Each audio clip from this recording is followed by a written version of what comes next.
Hello, in this video I want to show you how to fix the problem when you have stable internet connection, but you cannot browse Google Chrome or any other browser or app gallery on your HUAWEI Nova 10 Pro.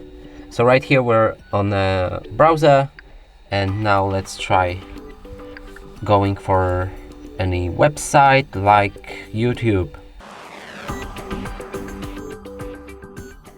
And as you can see, we can't reach this website. Now let's move on to the app gallery, and right here try to download the TikTok, for example. Click on install, and it starts the download, but stops it immediately and won't download at all. To fix this, we'll need to open our settings. Here go for system and updates, date and time, and set time automatically.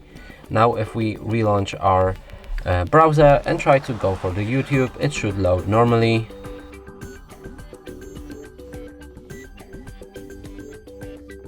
We can try to restart the app if it doesn't work. Let's go for YouTube again, and here we have it.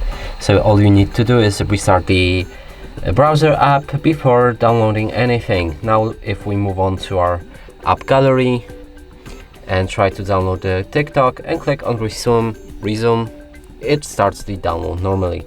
And that's it for this video. Hope you like it. Please consider subscribing to our channel, leave a like and a comment below.